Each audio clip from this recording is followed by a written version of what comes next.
In this video, we are going to quickly revise everything we have studied in the chapter of respiration.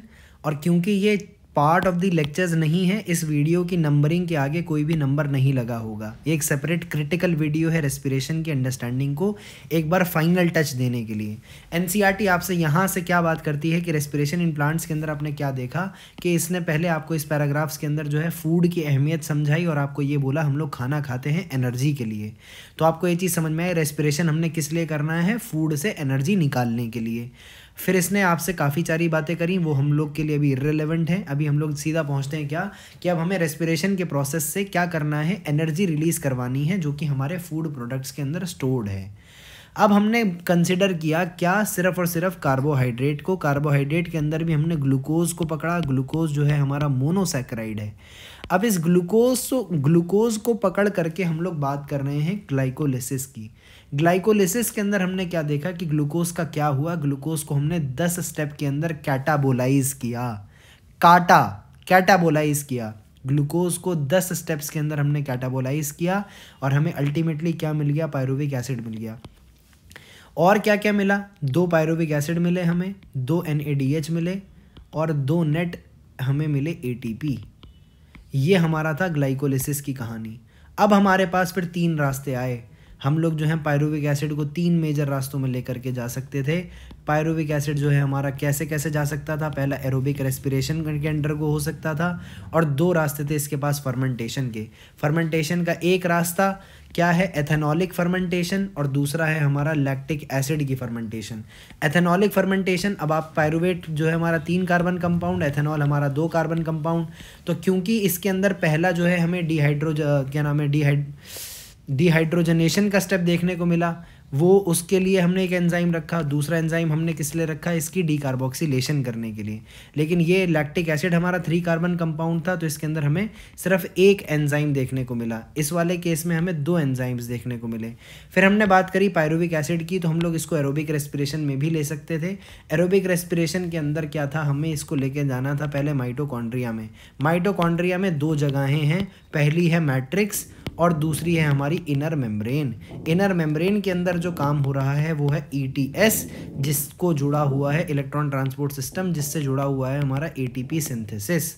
और हमारा matrix में क्या काम हो रहा है, पहले हो रहा है लिंक रिएक्शन से होगी हमारी TCA, और TCA के अंदर से हमें जो NADH वगैरह मिलेंगे उसको हम लोग दे देंगे हमारी इनर मेम्ब्रेन के अंदर। और इस तरीके से हमारा पूरा का पूरा हमने एरोबिक रेस्पिरेशन एनारोबिक रेस्पिरेशन को डील किया।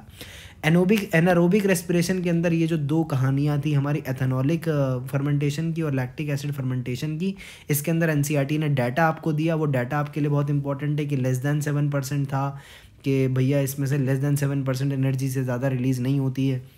फिर यीस्ट के बारे में 13% दारू की बात करी कि 13% से ज़्यादा जो है कंसंट्रेशन नेचुरल इसके अंदर नहीं मिलता है।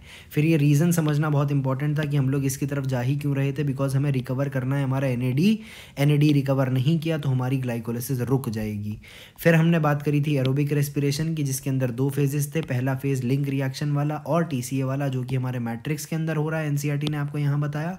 और दूसरा ये वाला प्रोसेस जो कि आपकी inner membrane of the mitochondria के अंदर हो रहा है, यानी ETS से जुड़ा हुआ, जो आपका क्या करवाएगा, एरोबिक रेस्पिरेशन के अंदर फाइनली आपके ATP की प्रोडक्शन करवाएगा। NCERT के हिसाब से एक ग्लूकोज मॉलिक्यूल आपके 38 नेट ATP प्रोडक्शन करवा रहा है। फिर बात आई क्या कि आपको जब आप NCERT ने TCA पढ़ा दी तो माइटोकॉन्ड्रिया के अंदर होने वाले दोनों के दोनों फेजेस, पहला फेज़ कौन सा, लिंक रिएक्शन का, और दूसरा फेज़ हमारा किस चीज़ का, हमारी TCA का। इन दोनों की समरी इक्वेशन NCERT ने आपको बताई कि माइटोकॉन्ड्रियल मैट्रिक्स के अंदर ये पूरा का पूरा काम हो रहा है, जिससे हमें क्या क्या मिल रहा है, एक ग्लूकोज से 8 NADH मिल गए हमें, और एक ग्लूकोज से 2 FADH मिल गए हमें, और एक ग्लूकोज से 2 ATP मिल गए हमें। अब हम लोग क्या करेंगे, इसको यूज़ कर लेंगे हमारे किसके अंदर, ETS के अंदर, जिससे हमें प्रोडक्शन करवानी है हमारी एनर्जी की। तो ग्लाइकोलिसिस से हमें क्या मिला, 2 NADH मिले और 2 नेट ATP मिले।